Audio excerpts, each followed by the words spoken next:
your microphone was mute when the facilitator explained the material, we allowed two participants unmute their microphone during the sharing session and Q&A session. And be more curious and active during the sharing session and Q&A session. Jadi kita harus lebih aktif ya nanti di sesi tanya jawab. Kalian bisa menyampaikan pertanyaan dan sanggahan ataupun sharing-sharing tentang kalian juga saat sesinya. Okay, then kita langsung aja ya. We already have Kasinta here, and bisa langsung aja. Time is your Kasinta.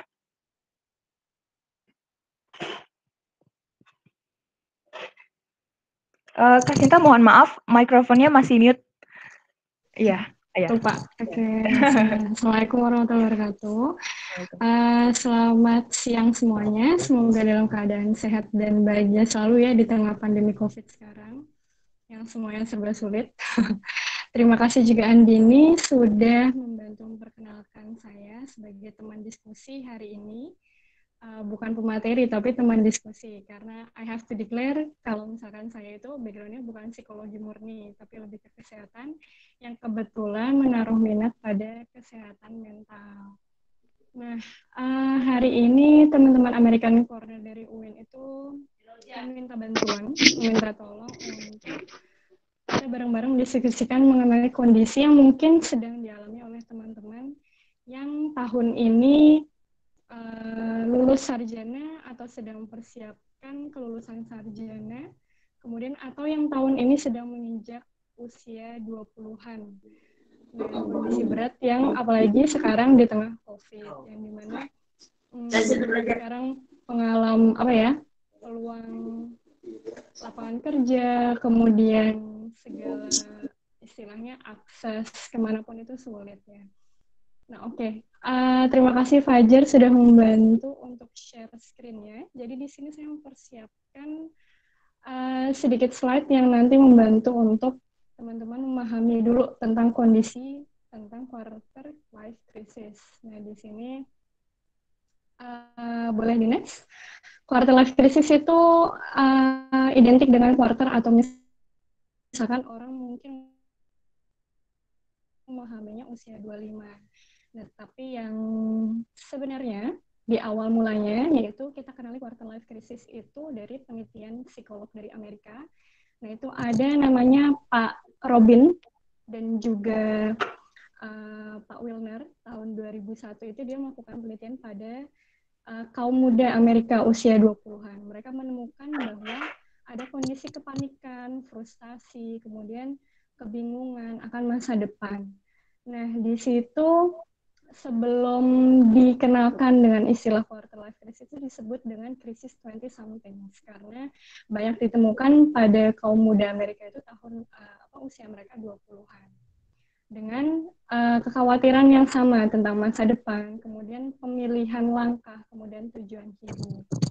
Nah, dari situlah mulai populer. Mohon maaf, mic-nya katanya kurang ini ya, kurang kencang ya. Oke. Sekarang sudah kencang? Sudah, iya sudah. Oke. Kita ulangi sedikit ya. Jadi quarter life crisis itu awalnya istilahnya adalah krisis 20 somethings. Nah, karena di tahun 2001 ada bapak psikolog kita dari Amerika itu bernama Pak Robbins dan Wilner yang melakukan penelitian pada kaum muda Amerika usia 20-an. Mereka menghadapi kondisi frustasi, tekanan, kemudian panik akan pemilihan langkah tujuan masa depan mereka. Mereka memiliki kebingungan harus apa nih kayak gitu. Nah, apalagi pada teman-teman usia 20-an yang waktu itu graduate dari kalau Amerika kan bisa SMA ataupun kuliah ya. Nah, sehingga saat itu dikenalnya quarter life crisis sebagai 20 something crisis. Nah, kemudian ternyata kondisi ini itu tidak dialami oleh teman-teman yang berusia 25 saja, tapi ada yang lebih muda, bisa 18, 19, atau bahkan 17. Ada juga yang mungkin lebih tua atau di atas 25, 26, kemudian sampai 29 tahun. Nah, itu tergantung dari kondisi dan tantangan yang mereka hadapi sebelumnya. Semisal teman-teman yang mungkin sejak belia atau sejak kecil itu sudah dididik untuk mandiri oleh orang tuanya atau keluarganya. Kemudian maaf dari teman-teman yang mungkin dari keluarga yang tidak sempurna orang tuanya, atau dari anak yang mungkin sejak kecil sudah menghadapi krisis ekonomi. Nah, itu biasanya dia bisa mengalami quarter life crisis lebih cepat, di usia 18 atau 19. Nah, tapi untuk teman-teman yang mungkin dari sejak belia sudah tinggal di zona nyaman, seperti tidak ada tuntutan berarti dari keluarga, atau misalkan tidak ada masalah finansial, kemudian dari akademik pun juga baik-baik saja. Nah, itu biasanya dia akan mengalami late quarter life crisis. Nah, tapi yang menjadi note adalah apakah semua orang yang berusia 18 sampai 29 mengalami quarter life crisis? Tidak. Tidak semua dari teman-teman sebaya kita mengalami ini. Sebagian besar mengalami, tapi sebagian besar juga tidak. Kemudian laki-laki dan perempuan itu bisa sama-sama mengalami quarter life crisis dengan proporsi masing-masing. Nah, ada penelitian yang menarik bahwa quarter life crisis ini ternyata lebih banyak pada perempuan. Entah karena waktu itu lebih banyak sampel perempuan atau bagaimana, kurang tahu ya. Tapi Kak, mohon maaf, mungkin mic-nya bisa lebih depan aja ya, Kak. Mungkin soalnya kayaknya halo, tutup ya. Mohon maaf ya. ketutup jilbab ya kayaknya ya. Ya, kayaknya tadi Oke. juga masih ada yang tanya kurang keras katanya itunya suaranya. Oke, mohon maaf ya. Maaf, Suara Kak. terlalu kecil, oke. Nah, kemudian untuk quarter life crisis ini bisa dialami oleh teman-teman kita yang laki-laki maupun perempuan dengan proporsi masing-masing. Dan juga dengan background pencetus quarter life crisis yang berbeda-beda. Nah, dari penelitian yang ada, yang terbaru itu ternyata perempuan lebih banyak nih mengalami quarter life crisis karena ada satu poin, yaitu adalah tuntutan menikah. Yang dimana mungkin masyarakat kita, orang Asia itu lebih banyak berpikiran bahwa perempuan ini kalau semakin bertambah usianya itu akan semakin sulit menikah. Kemudian kalau pendidikannya terlalu tinggi nanti akan sulit, atau laki-laki semakin takut dan sebagainya. Sedangkan untuk laki-laki dia dicetuskan oleh tuntutan dari lingkungan yang mungkin menuntut dia sebagai laki-laki harus mandiri, harus memiliki kondisi yang mapan baik dalam pekerjaan maupun penghasilan seperti itu. Dan juga bagaimana posisi dia sebagai laki-laki itu harus memiliki jiwa pemimpin. Itu juga bisa menjadi pencetus quarter life crisis pada teman-teman kita usia 18 sampai 29. Dan penyebabnya itu pun ada banyak. Nah, di sini ada 4 hal yang mayoritas dialami oleh teman-teman kita. Nah, itu ada peralihan dari kondisi remaja ke dewasa, yang dimana ketika kita sudah menginjak usia 18 sampai 29 itu kita mulai dituntut untuk menghadapi realita orang dewasa atau real life atau welcome to the jungle seperti itu.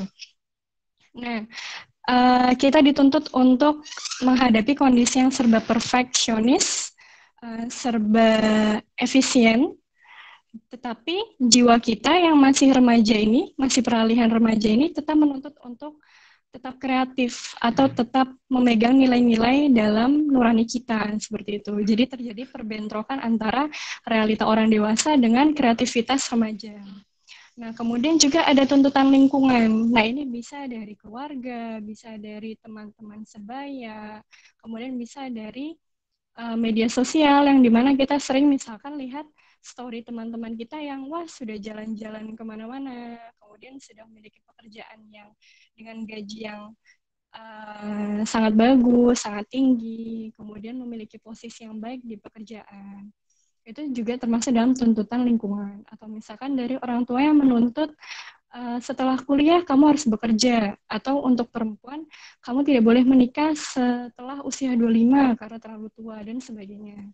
Kemudian ada masalah personal juga, di mana ini konflik di dalam batin ya. Nah, itu misalnya contohnya seperti pertengkaran prinsip dan nilai-nilai yang biasanya kita anut selama 18 tahun ditanamkan oleh orang tua kita atau keluarga kita, kemudian kita melihat itu kepada lingkungan hidup kita yang maksudnya teman-teman, kemudian lingkungan sosial yang lebih luas, ternyata terjadi perbentrokan prinsip atau nilai-nilai.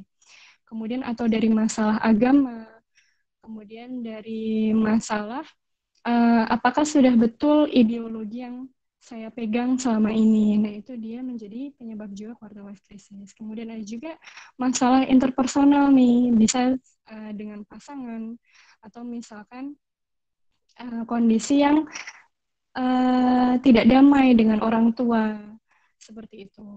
Kemudian area permasalahan yang mayoritas juga teman-teman kita hadapi ketika quarter life crisis ini bisa juga dalam hal mimpi dan harapan. Ini biasanya cita-cita. Kita dihadapkan oleh realita yang ketika ditanya cita-cita kamu apa, itu sudah tidak semudah dulu kita kecil, mau jawab jadi polisi atau jadi dokter.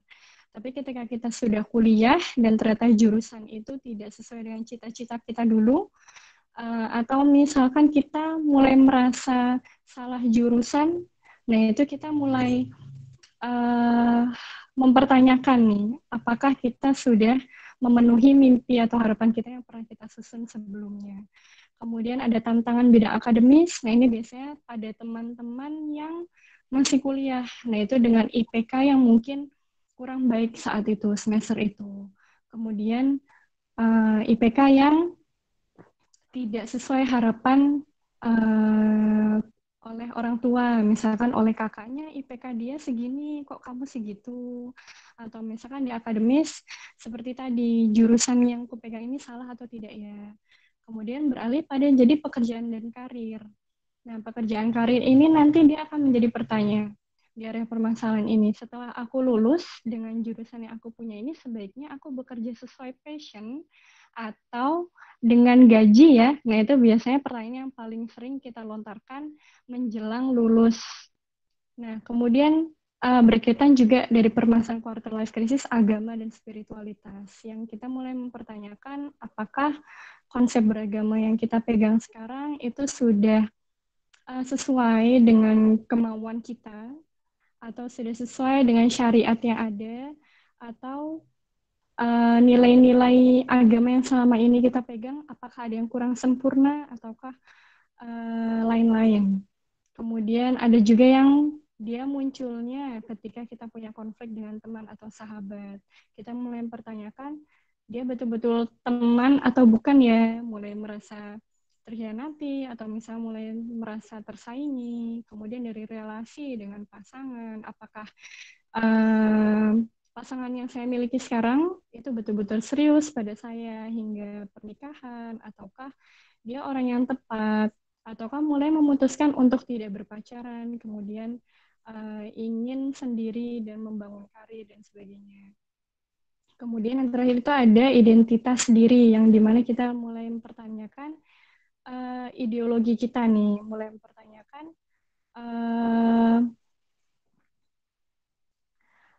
apakah saya ini sudah sesuai dengan kemauan lingkungan. Nah, ini biasanya banyak affected dari media sosial. Jadi dia mulai memperhatikan apakah diri saya ini sudah sesuai dengan kemauan orang-orang sekitar ya, ataukah saya ini sudah sempurna belum ya, bagaimana ya orang lain melihat saya. Nah, itu dia menjadi salah satu permasalahan yang mencetuskan quarter life crisis. Nah, jika tidak tertangani dengan baik, dia akan memberikan dampak psikologis pada diri, baik itu dari tekanan, frustasi, stres, atau hingga depresi. Nah, di sini sering kita temukan mungkin teman-teman yang kurang kuat untuk menghadapi quarter life crisis ini berakhir pada keputusan untuk bunuh diri. Nah, kemudian jika dia dapat menanganinya dengan baik, maka nanti ada perubahan perspektif menuju arah yang lebih baik maupun nanti yang kurang baik. Halo, Kemudian nanti ada maaf Kak Sinta. Ya. Maaf Kak Sinta. Tadi sempat terputus di beberapa. Oke. Di bagian mana yang terputus? Area permasalahan?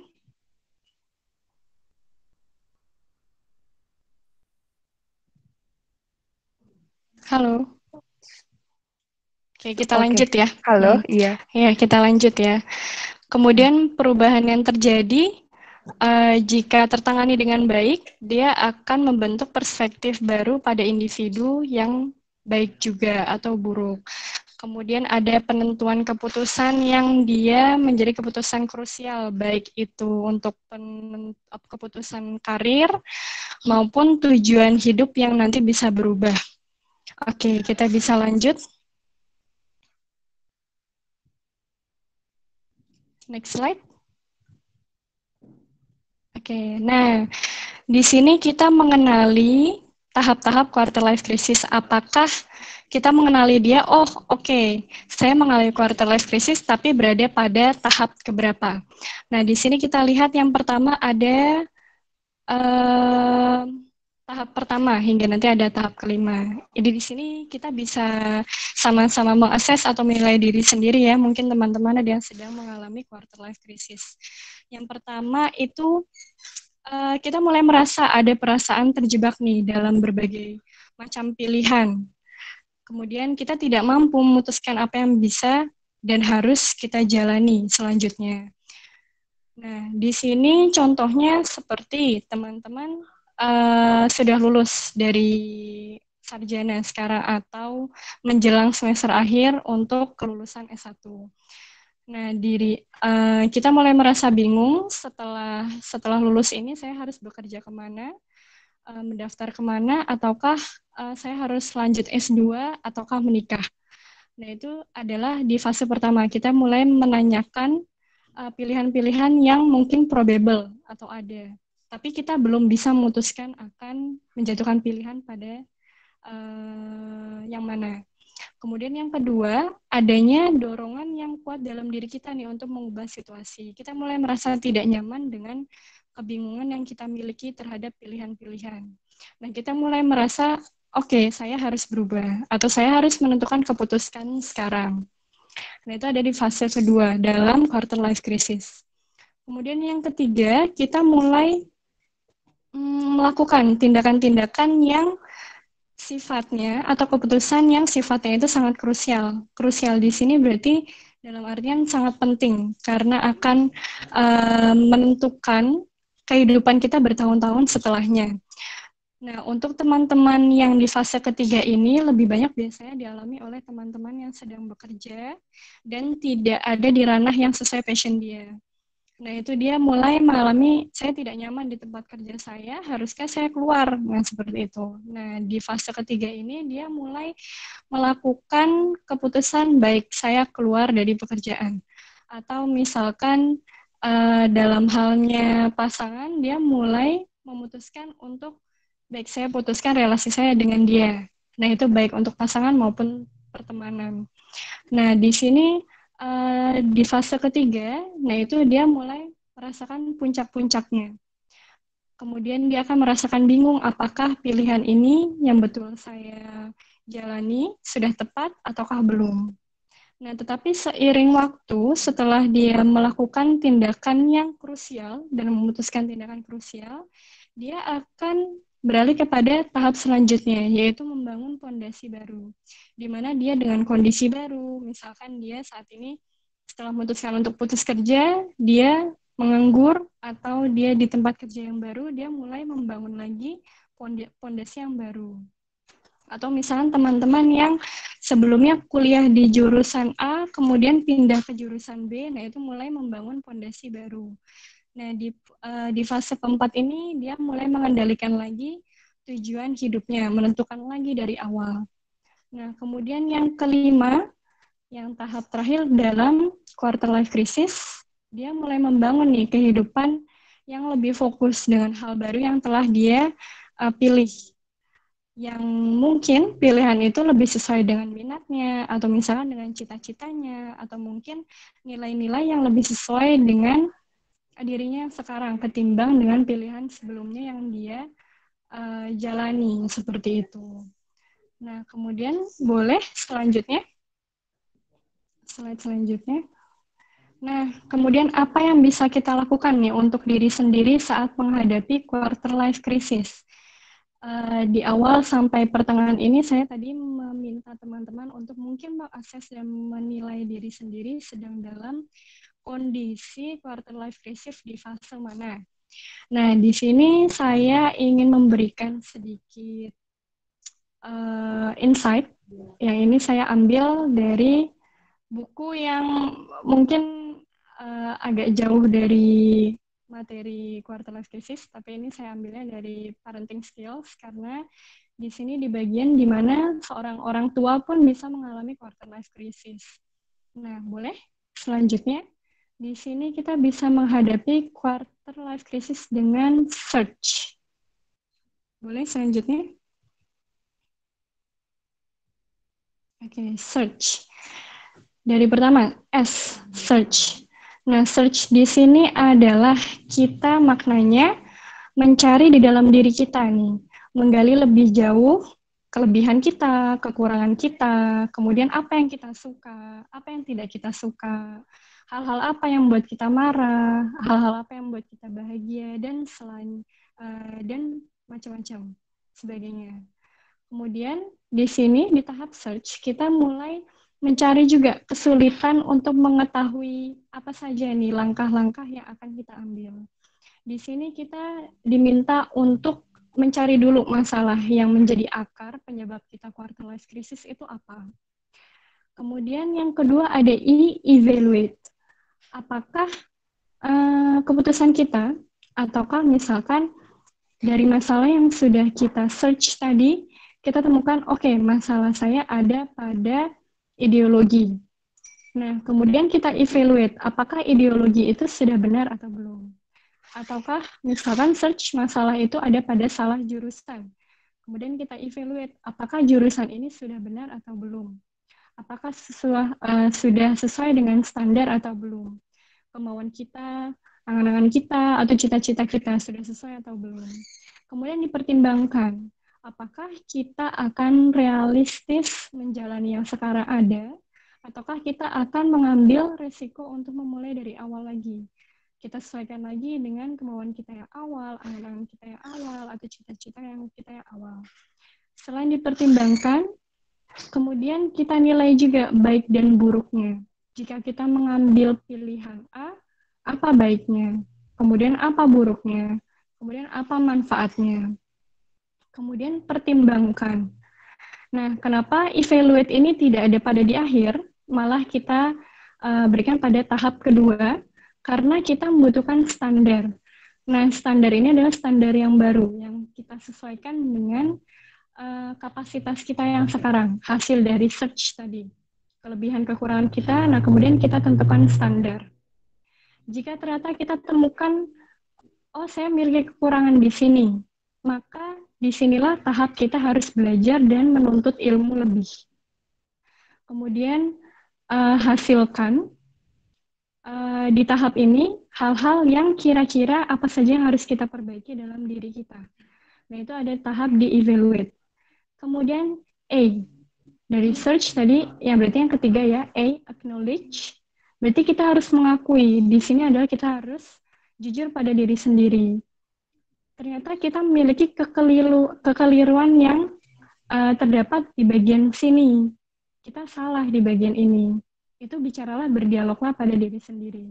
Ada perilaku saya yang kurang tepat.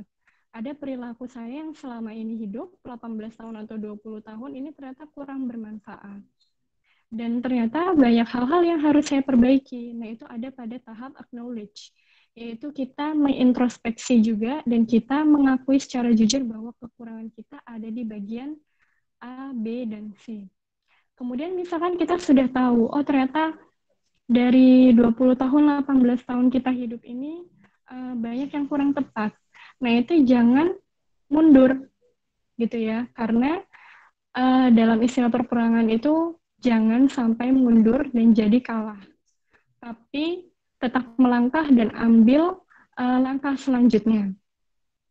Di sini ada tahap acknowledge. Kemudian di reinforce, yaitu kita mengumpulkan kekuatan.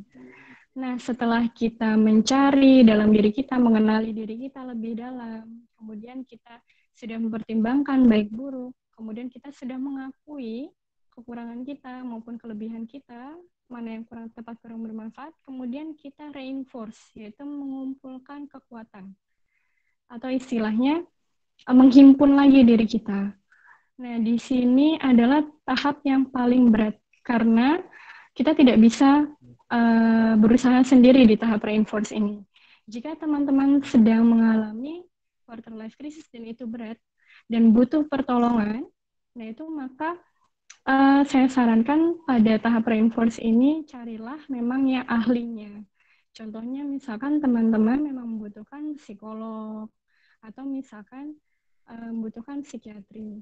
Nah, banyak sekali teman-teman yang di usia quarter life crisis ini enggan atau sungkan sekali untuk menghadap pada sesi konseling atau psikolog atau psikiatri karena mereka merasa ada stigma buruk pada orang-orang yang apa ya berkonsultasi pada psikolog seperti itu, padahal itu salah. Jika memang kita merasa kita tidak mampu untuk menghadapinya sendiri dan membutuhkan pertolongan orang, baik itu ahli profesional, kemudian maupun keluarga ataupun teman-teman dekat, maka komunikasikan itu dengan baik. Tetapi yang patut dicatat adalah di tahap reinforce ini kita tidak bisa menceritakan permasalahan kita ke sembarang orang. Karena jika ternyata permasalahan quarter life crisis ini disebabkan oleh sesuatu yang itu sebenarnya aib, nah itu sebaiknya tidak diceritakan meskipun pada sahabat. Ceritakan saja pada yang ahlinya, sehingga reinforce ini memang tujuannya untuk mencari solution based, seperti itu, atau mencari solusinya. Nah, kemudian jika kita memutuskan untuk memperbaikinya sendiri, maka jika kita menemukan ada hal-hal negatif, maka tinggalkan atau ganti hal-hal itu dengan yang lebih baik. Kemudian selanjutnya setelah reinforce, habis mengumpulkan kekuatan, kita change, kita merubah. Setelah kita cukup kuat, setelah kita memiliki amunisi, setelah kita memiliki bekal, kemudian kita move on menuju diri yang lebih baik dari sebelumnya. Di sini kita lakukan dari hal-hal yang mungkin probable. Itu hal-hal yang kecil yang mungkin bagi orang lain ya, bagi orang lain itu terlihat kecil, tapi menurut kita itu bisa memberikan dampak yang besar. Nah, di pada change ini, hambatan yang terbesar adalah pandangan orang lain terhadap diri kita. Nah, sehingga dalam tahap change ini, saya sarankan untuk tidak terlalu memusingkan perkataan orang lain, karena yang mengerti kondisi kita adalah diri kita sendiri.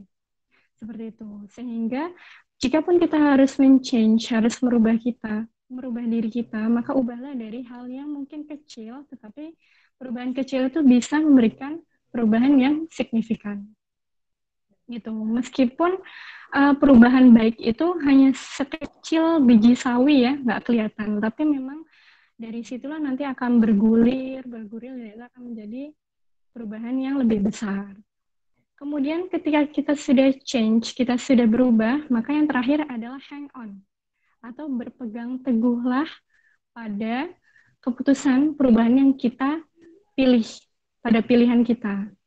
Dan kondisikan diri kita yang mungkin sebelumnya lebih banyak melihat ke belakang, melihat kepada kanan, kiri, atas, bawah, itu kita fokuskan hanya melihat ke arah depan dan hanya kepada masa depan kita. Lakukan apa yang bisa kita lakukan saat ini dan ke depannya.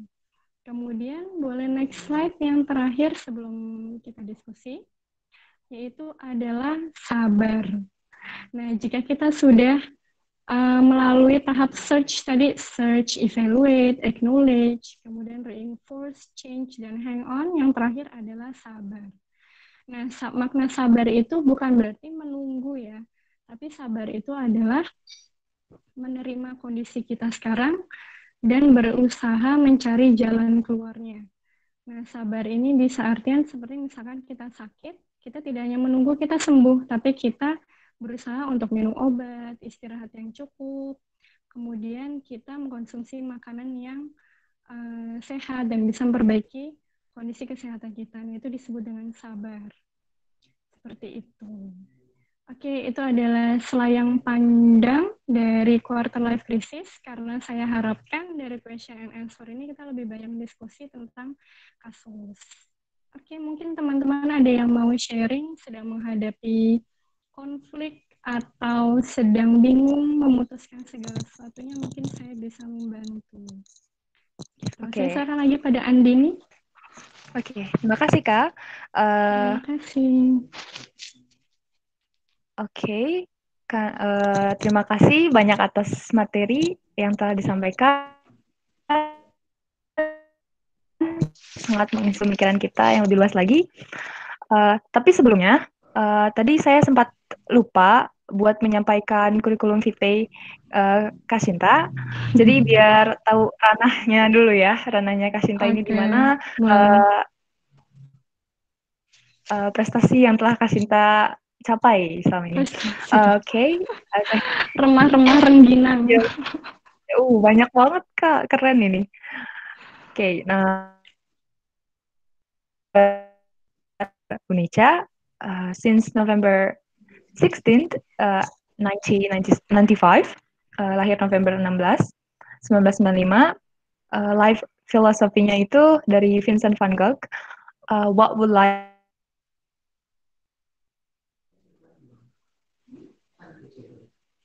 kayak who love to share and learn to know when or where to talk and stay quiet, have a lot of patient experiences in the field of epidemiology, epid I'm sorry, epidemiology, yes, community service, mental health, children education, and women empowerment. Start to concern in research of abuse, CSA, a highly motivated person who always believes the world things happen with two or more perspective. Jadi education and skill-nya itu paling recent itu epidemiologi, Faculty of Public Health, Universitas Indonesia, focusing in children and women health, mental health, and non-communicable disease, and one health, uh, until June 2018. Terus untuk uh, experience di work and seperti tadi research assistant, HIV, Integrated Study Center, Tertiary Hospital, Dr. Cipto Mangunkusumo, Jakarta, assisting HIV and AIDS, correlated studies, running research, the acceleration of the aging process of over HIV positive people, and the effect of statins on neurocognitive function and insulin resistance. Terus ada banyak dari 2017 sampai sekarang.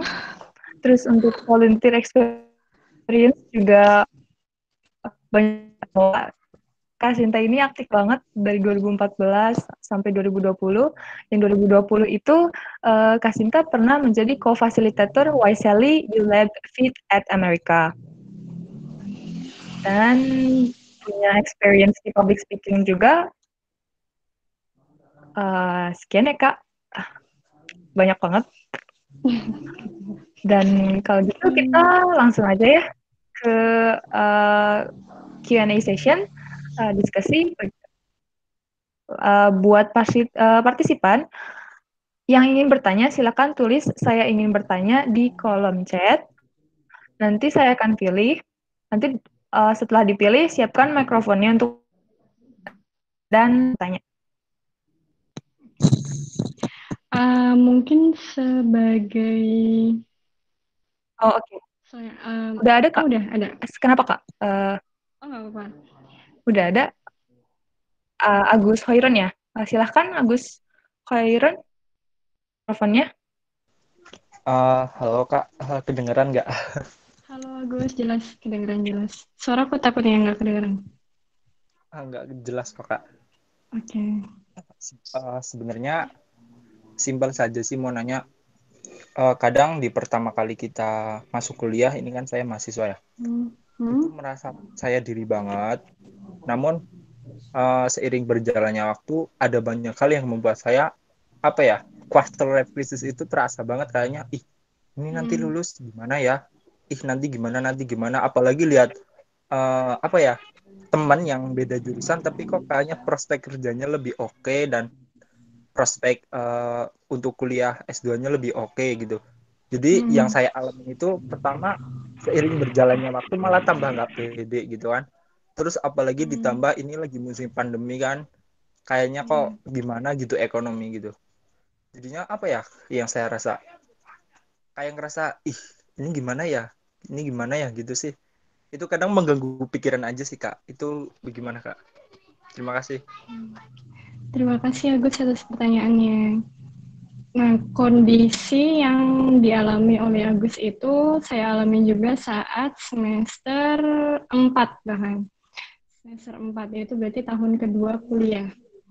Nah, di mana saya kuliah itu kan barengan dengan mahasiswa kedokteran, kemudian dan lain-lain yang jelas prospeknya lebih bagus ya dibandingkan saya yang saat itu, bukan saat itu tapi saat ini sarjana kesehatan masyarakat.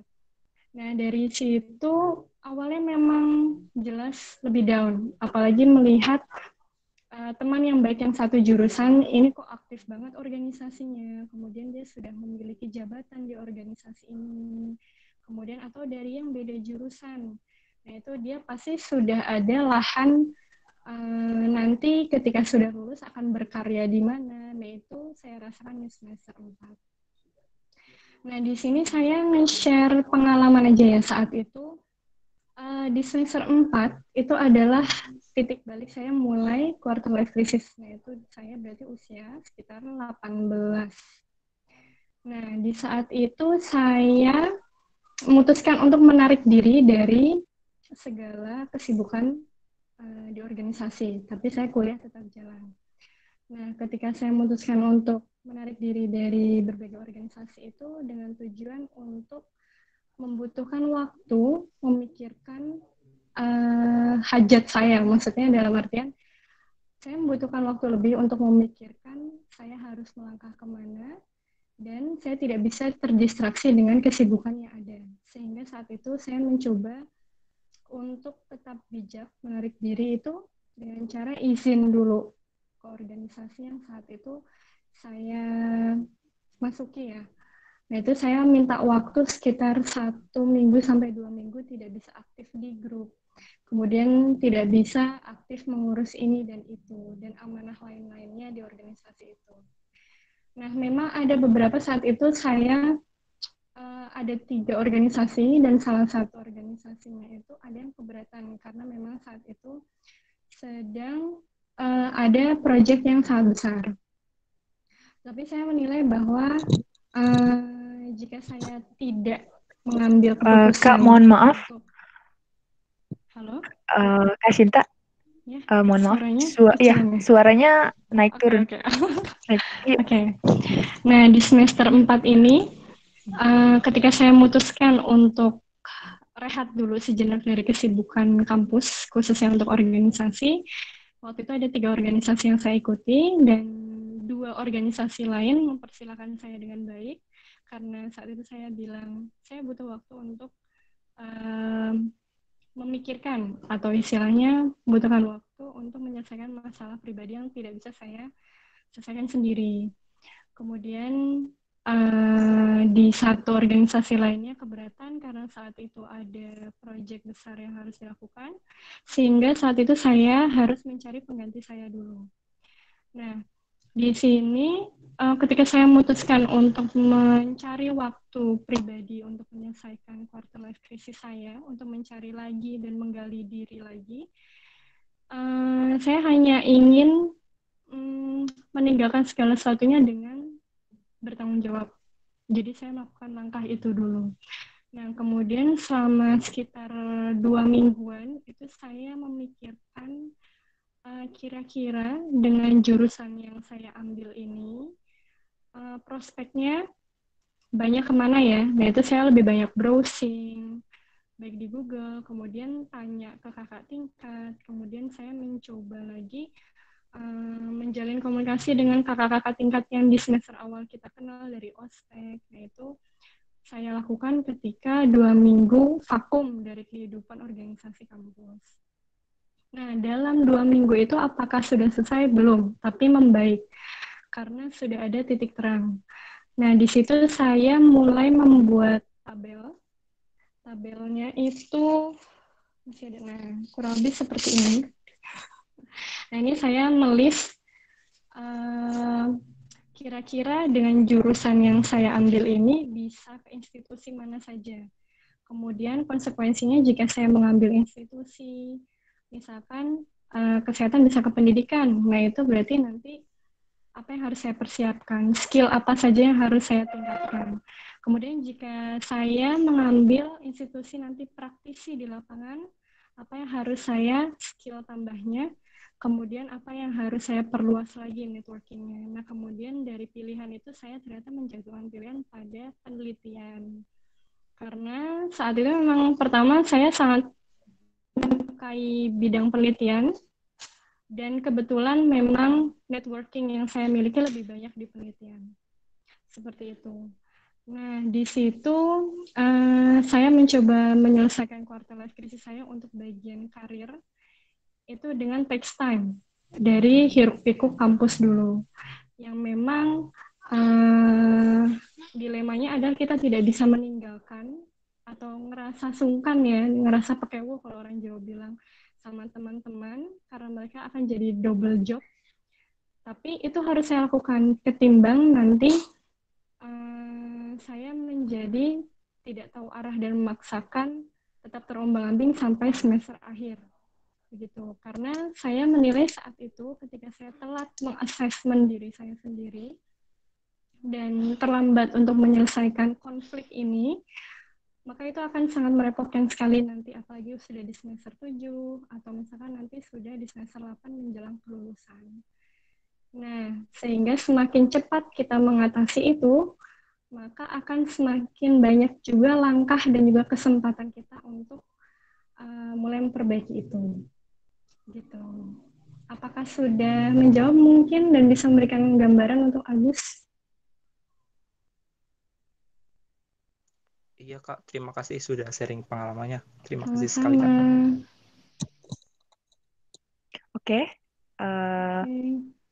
Pertanyaan satu udah selesai. Tadi ada dari Alfi ya. Alfi katanya ingin bertanya tapi speakernya mati. Tapi ini selanjutnya dari Ahda Sabila bertanya lewat chat. Saya bacakan saja ya Kak. Kak, saya mau tanya. Kita percaya untuk bisa menyelesaikan segala permasalahan sendiri, gimana cara untuk tidak melihat ke arah yang lain yang negatif seperti orang-orang yang pikir negatif ke kita. Bagaimana caranya untuk mengikhlaskan hal-hal negatif yang telah kita perbuat ke orang itu, ke orang-orang ataupun ke orang perbuat ke kita. Dan ke depan, tidak ke belakang atau ke kiri ke kanan, seperti yang Kak Sinta bilang di tahap move on. Kemudian cara terbaik untuk hang on itu seperti apa? Terima kasih. Oke. Terima kasih Ahda. Ini pertanyaannya sangat bagus karena ini merangkum ya. Mungkin teman-teman banyak yang mengalami itu juga. Saya jawab satu-satu. Yang pertama, percaya untuk menyelesaikan segala permasalahan sendiri. Gimana caranya untuk tidak melihat ke arah-arah hal yang negatif atau orang-orang yang negatif ke kita. Yang pertama, paling banyak kita mendapatkan impact negatif itu dari media sosial. Ya, media sosial, Instagram Story, atau misalkan dari lain-lain. Nah, itu vakumlah dari situ dulu. Jika ternyata ada teman-teman yang mengganggu, dalam artian sebenarnya dia tidak mengganggu kita, tapi kita terganggu dengan postingan dia, baik itu di story maupun postingan feed, gitu ya. Itu di-hide dulu. Di-hidden dulu, story-nya di-hidden. Setidaknya itu fungsinya untuk meminimalisir kita melihat dulu postingan yang menyakiti kita. Dalam artian menyakiti itu kita tidak bisa mencapai achievement seperti orang lain, sehingga itu merasa kita harus seperti dia. Nah, itu adalah sebuah sikap toksik sebenarnya. Nah, yang pertama dari media sosial di hidden dulu kemungkinan teman-teman yang Putus. postingannya. Halo Kak Halo? Sinta, mohon maaf. Iya, tadi terputus. Ya, oke. Sampai mana tadi terakhir ya? Terakhir itu yang hide postingan. Oke. Hide. Ya. Ya, oke. Yang di utama tadi dari hidden postingan teman-teman dulu, yang story, kemudian yang sekiranya ketika kita melihat postingan dia, kita merasa bahwa kita harus sehebat dia. Atau kok saya nggak bisa sebagus dia ya, tidak bisa sehebat dia. Nah, itu di hidden dulu.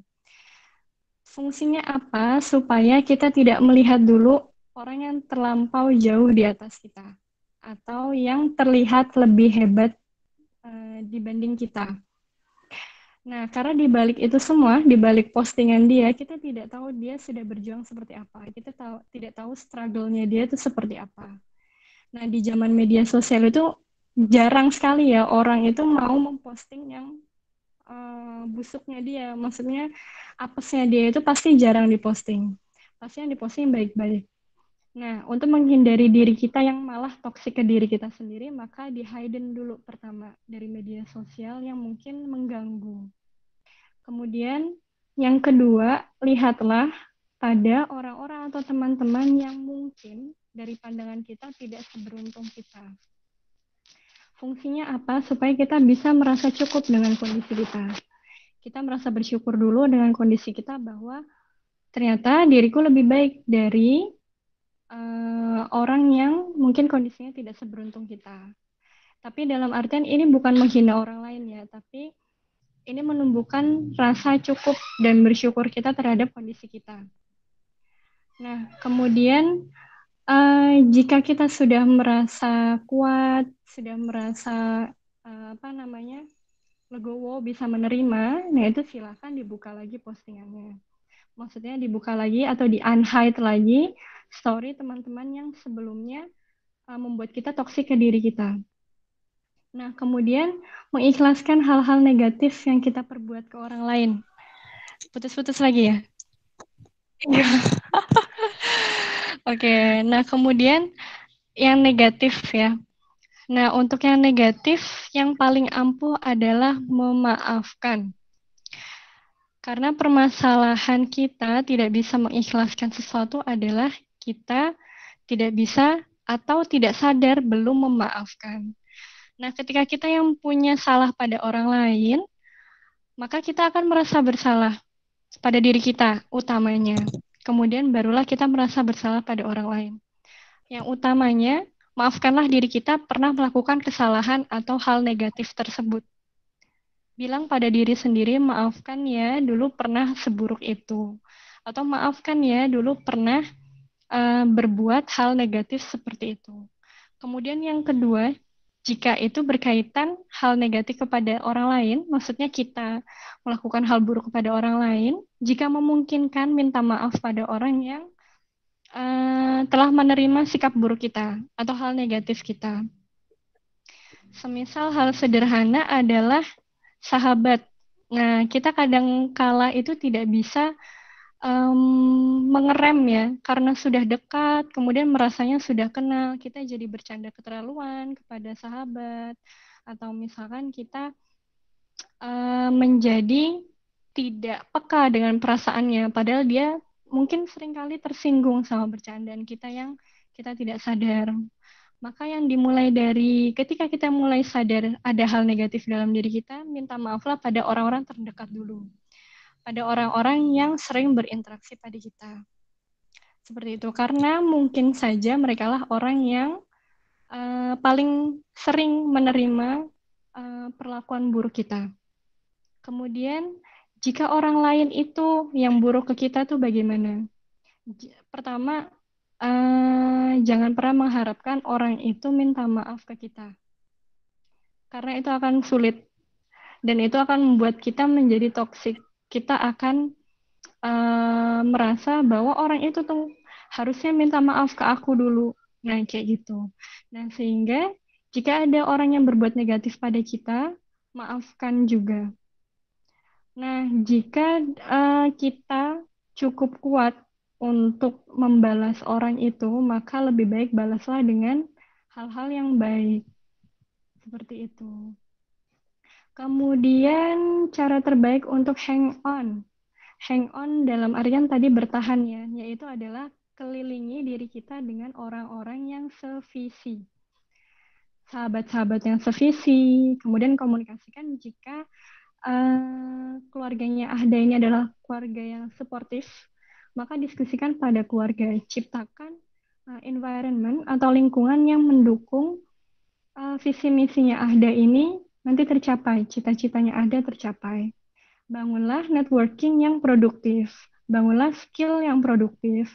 Nah, networking yang produktif itu maknanya adalah bertemanlah dengan orang-orang yang memang baik, memberikan positive vibes pada kamu.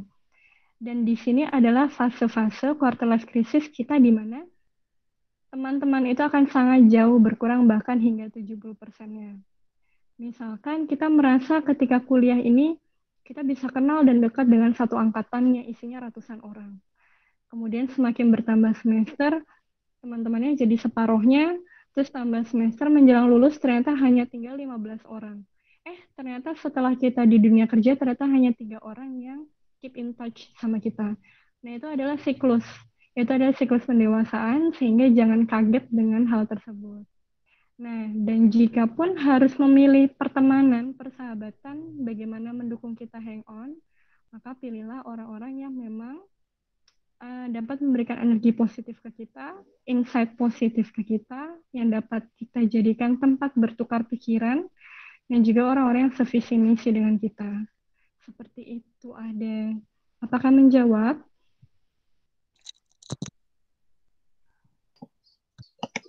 Menjawab, Kak. Tapi kalau misalkan hal-hal yang berbau masa lalu gitu, gimana sih, Kak? Maksudnya kayak untuk apakah ikhlas itu emang perjalanan yang panjang, memaafkan itu emang butuh waktu gitu? Tentang masa lalu. Masa lalu itu paling susah ya. Yang pertama gini, dari diri Ada sendiri, jika kamu sudah memulai fase baru dalam hidup, jangan pernah bahas masa lalu.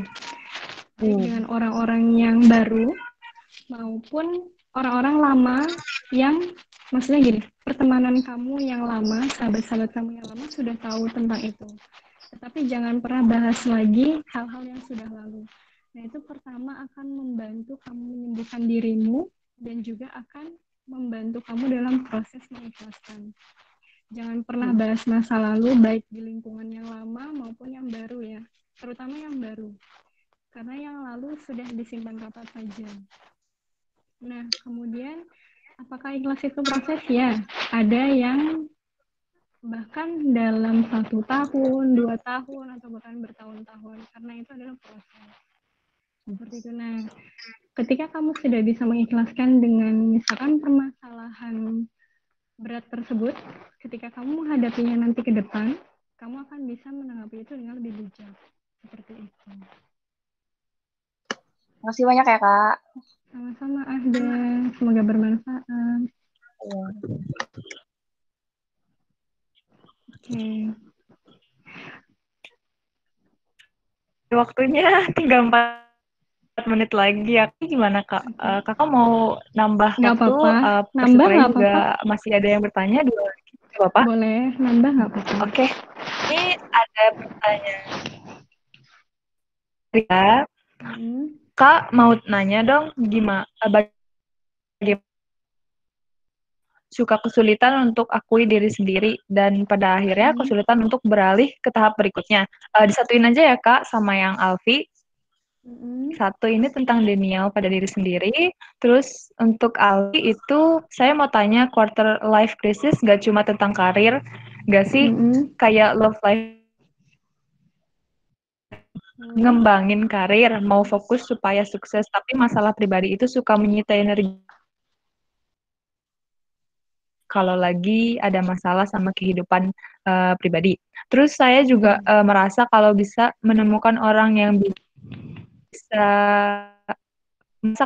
menemukan orang yang bisa saling support masalah, saya akan bisa teratasi. Saya kayak butuh seseorang gitu. Apakah itu termasuk quarter life crisis? Soalnya saya baru lulus, harusnya fokus karir. Maaf kalau nggak nyambung. Oke. Ini nyambung banget kok, Pertama bahkan itu milenial, kondisi yang yang kedua itu love sering life. dialami ya. Love life ya. Bagus tuh Kak Iya, tentang love love life. life kata Agus. Oke. Satu-satu ya. Oke, dari Nabila. Cara terbaik untuk mengurangi denial pada diri sendiri. Cara terbaik itu sebenarnya harus dipaksakan. Dipaksakannya karena tujuan kita untuk melalui quarter life crisis ini karena kita merasa tidak nyaman sama kondisi sekarang sehingga harus ada perubahan. Mau nggak mau kita harus mengakui kekurangan kita, kemudian kesalahan kita itu di bagian mana kita harus mengakui. Jika kesulitan, maka mintalah bantuan dari yang profesional. Nah, itu bisa ke psikolog maupun ke teman yang memang ahlinya. Maksudnya begini, kalau saya lebih menyarankan pada profesional ya, yaitu adalah psikolog. Kamu mengkomunikasikannya, saya memiliki kesulitan ini, hambatan ini, dan kira-kira yang membuat saya terus denial adalah perihal ini. Nah, itu komunikasikan pada orang-orang yang memang profesional bergerak di bidangnya. Nah, biasanya, saya minta waktu sebentar ya. Saya butuh charger sebentar. Bentar.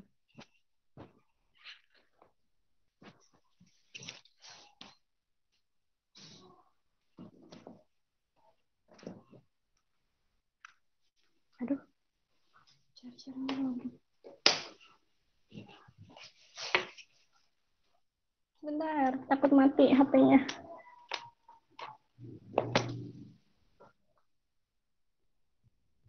Oke. Nah, tentang denial lagi ya, tadi saya ulang. Nah, kalau misalkan kamu kesulitan, pertama yang ditanyakan juga tadi, oh ini fase sebelum ke profesionalnya, apakah karena ego kita yang terlalu tinggi, ataukah karena apa? Karena fase mengakui itu kan sebenarnya dialog pada diri sendiri. Jika kamu berdialog pada diri sendiri saja sulit, itu berarti ada hal nih yang sebenarnya mungkin terlalu menyakitkan untuk kamu akui, atau kamu belum punya kemauan kuat untuk benar-benar merubah di kondisi kamu yang sekarang. Seperti itu. Jadi memang mengakui itu karena dialog paling dasar terhadap diri sendiri, maka harus dipaksakan jika pun itu sulit. Begitu. Karena kalau kita belum selesai sama diri sendiri, bagaimana kita mau melanjutkan ke tahap selanjutnya, kan seperti itu. Kemudian dari Alfi tentang love life, ya itu salah satunya quarter life crisis juga. Menurut saya Alfi yang sudah lulus apa nih, SMA apa kuliah nih, kan nggak tahu. Yang sudah lulus, entah itu kan pasti berpikirnya ke depan ya, maksudnya mungkin dirimu sudah mulai merasakan bahwa hubungan itu sudah tidak main-main gitu, udah mulai ada prospek ke depan. Tapi ternyata pasangan kamu ini anaknya kurang dewasa, atau misalkan menuntut perhatian, padahal kamu harus bekerja, yang dimana bekerja pasti akan memakan waktu dan nggak selalu ready untuk pasangan kita yang lagi manja-manjanya kayak gitu. Nah, jika menghadapi hal tersebut, pertama komunikasikan. Aduh,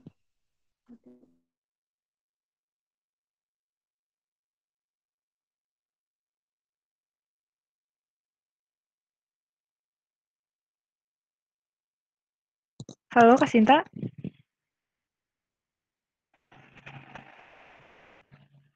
Pertanyaan dari Alfi.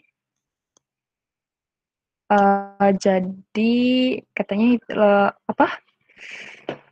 Quarter life krisis untuk love life itu juga penting karena berhubungan sama kehidupan kita ya, nggak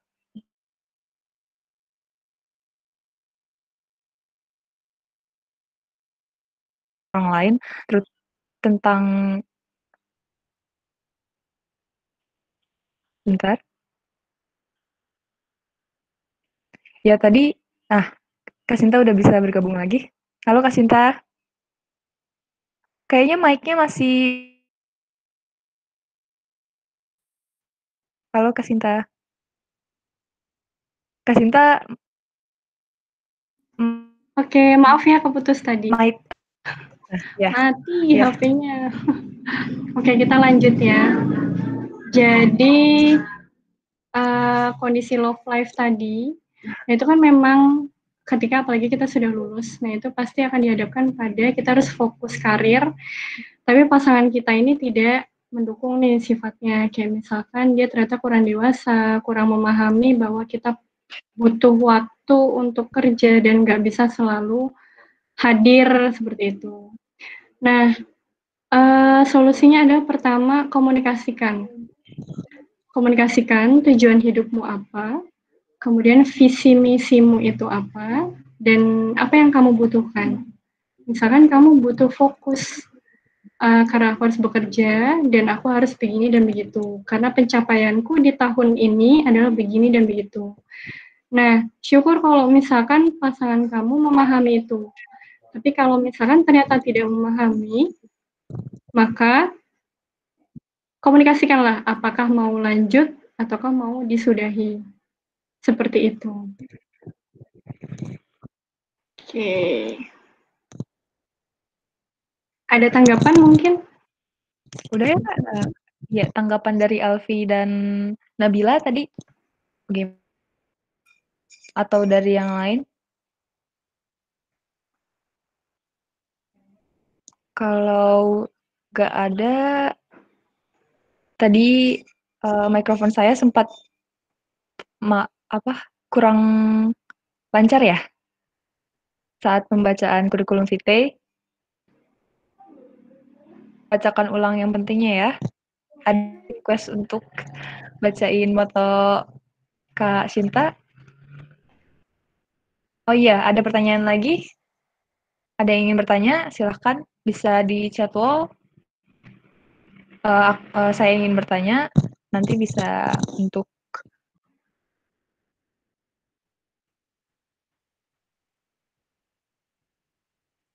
kalau nggak ada, sambil membacakan kurikulum vitae lagi ya.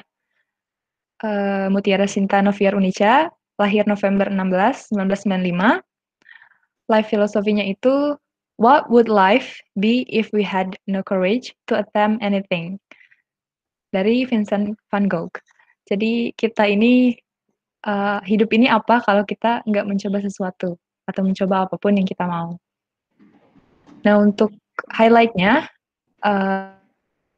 pendidikan Kak Sinta ini epidemiologi di Faculty of Public Health, Universitas Indonesia, focusing in children and women health, mental health, non-communicable disease, and One Health.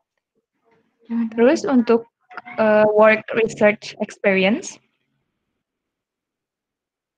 research assistant, HIV Integrated Study Center, Territory Hospital, Dr. Cipto Mangunkusumo. Ada yang bertanya, udah masuk. Rianti Chandra, halo Kak, aku ingin bertanya, ketika quarter life crisis, pasti kita membutuhkan jati diri yang lebih clear.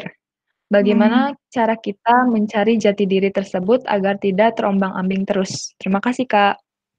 Oke. Ini berkaitan sama kondisi kita yang harus hang on. Nah, itu adalah kondisi supaya kita tidak terombang-ambing dan tetap fokus pada tujuan yang sudah kita tetapkan di awal ya. Tujuan dan juga fokus baru yang kita ciptakan. Jadi yang pertama tadi, cara konsistennya adalah yang paling mudah melingkari diri kita dengan teman-teman yang sevisi misi. Yang membuat visi misi kita itu tetap tetap bertahan. Kemudian teman-teman ini yang nanti fungsinya adalah sebagai pendukung kita. Kemudian teman-teman ini juga yang nanti akan memperkuat ketika kita nanti ternyata kebingungan lagi gitu. Nah, di masa quarter life crisis ini apakah kita hanya mengalami 1 kali atau 2 kali? Nah, itu kita bisa mengalaminya berkali-kali. Tetapi quarter life crisis itu merujuk pada kondisi yang betul-betul klimaks. Maksudnya adalah kondisi yang betul-betul puncaknya ketidakstabilan. Nah, tetapi kita akan bisa mengalami itu kebingungan itu berkali-kali dalam usia 18 sampai 29 tahun. Begitu. Nah, kemudian yang kedua, supaya jati diri itu tidak terombang-ambing terus, jangan buka yang sudah kita tutup. Itu contohnya tadi seperti kita tinggalkanlah masa lalu yang buruk, negatif-negatif yang buruk, itu sudah kita tinggalkan. Tidak usah diungkit lagi atau jangan diulangi lagi.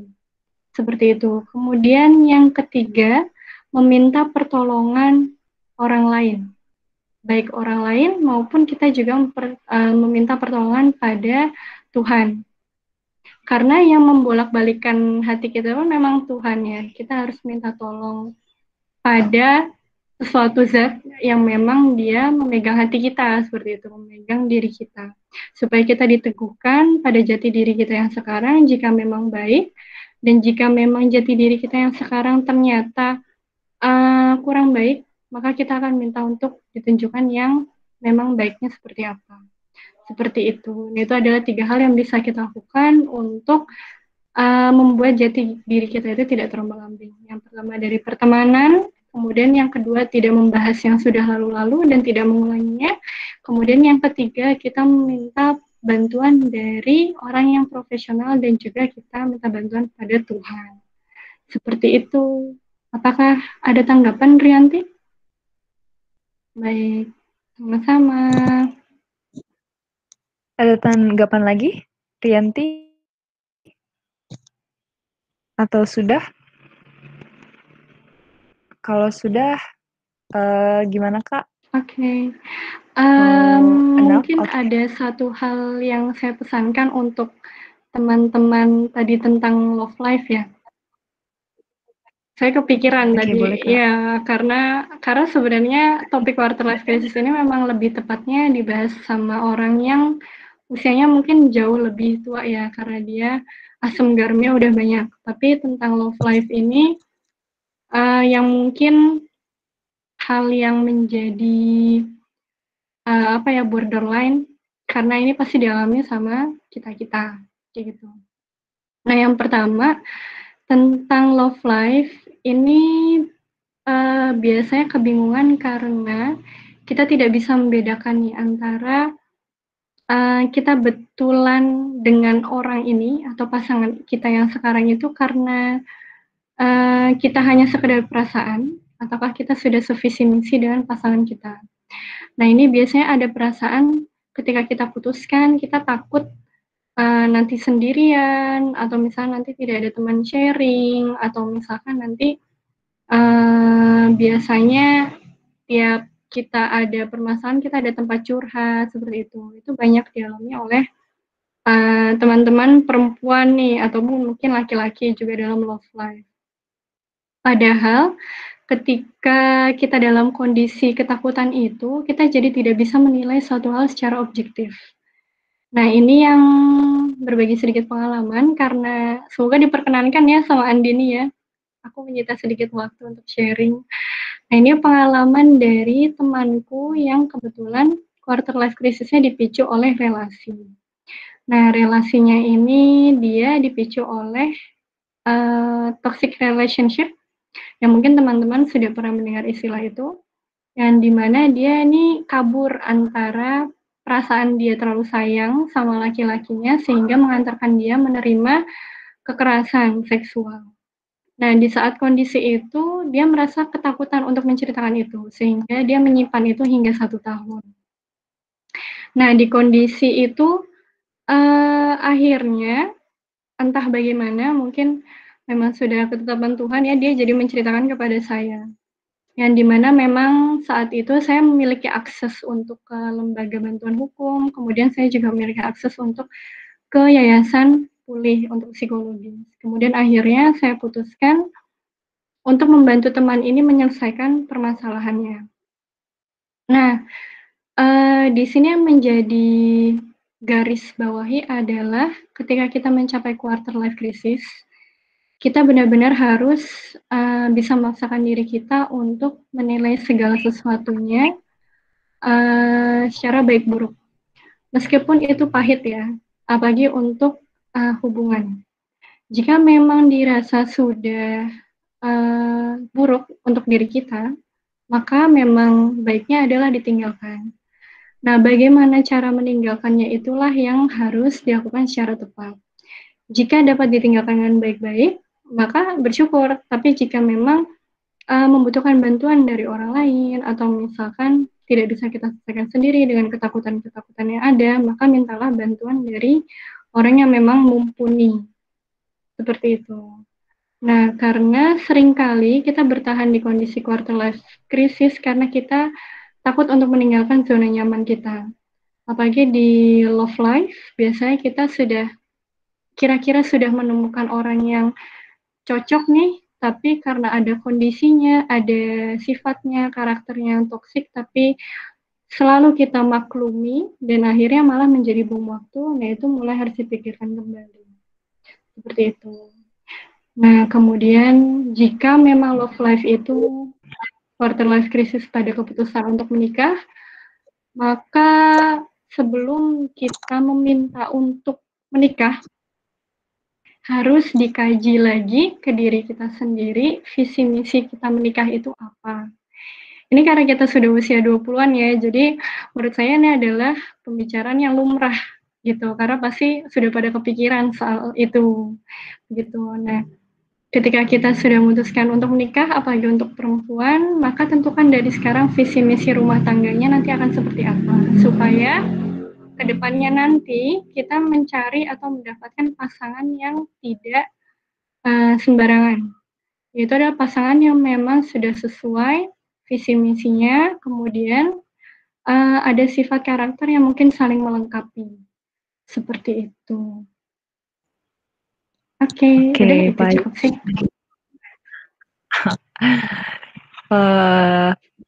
Kalau gitu, karena waktunya udah lumayan ya, kita sudahi sesi tanya juga sangat bermanfaat. Terus selanjutnya untuk penutup saya persilakan kepada Kak Shinta untuk menyampaikan closing statement-nya. Closing statement-nya apa ya? Mungkin ini menjadi closing statement yang sekaligus moto baru buat saya kali ya. Oke, nah ini ada satu kalimat yang dikutip dari, karena saya orang Jawa, jadi saya kutip dari bahasa Jawa. Itu bunyinya, Suradire Jaya Diningrat, Lebur Dening Palastuti. Itu maknanya adalah segala keburukan itu bisa kita kalahkan dengan kebaikan. Nah, sama kepada diri kita juga. Segala hal-hal yang buruk ketika kita hadapi di quarter life crisis, hanya kita bisa hadapi dengan kebaikan yang kita lakukan pada diri kita. Perbaikan-perbaikan itu, baik yang kecil, itu tetap berarti buat diri kita.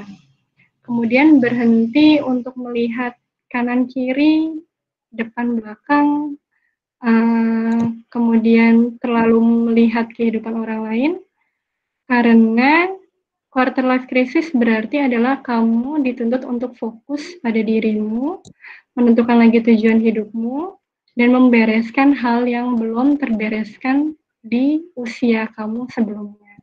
Ini adalah kondisi pendewasaan kamu sehingga kamu harus benar-benar bijak untuk menentukan langkah ke depannya. Seperti itu, Andini.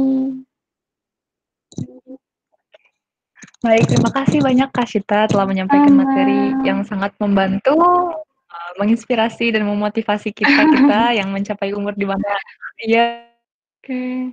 Sebelumnya mohon maaf banget karena memang backgroundku bukan psikologi, jadi mungkin ada 1-2 kata yang aku kurang baik, tapi semoga dimaklumi ya. Semoga semuanya dilancarkan dalam pilihan karir maupun tujuan hidupnya. Oke. Iya, terima kasih Kak. Sama-sama. Dan terima kasih telah membuka wawasan lebih luas tentang pentingnya kesehatan mental. Terima kasih juga untuk hari ini yang mengikuti Actives Virtual Talk. Kali ini mudah-mudahan ilmu yang telah Kak Shinta bagikan ke kita semua bisa dibagikan lagi ke orang lain karena akan bermanfaat jika bisa membantu satu sama lain mengenai isu mental health yang kuat kaitannya dengan kita kita semua ini dimanapun dan kapanpun. Okay, I think that's all for today. Thank you Kak Shinta and everyone here. We are from. We'll see you in the next episode. Stay tuned. Warahmatullahi wabarakatuh. Waalaikumsalam warahmatullahi wabarakatuh. Waalaikumsalam warahmatullahi Dadah. wabarakatuh. See you. Waalaikumsalam See warahmatullahi you. wabarakatuh. Thank you, everyone.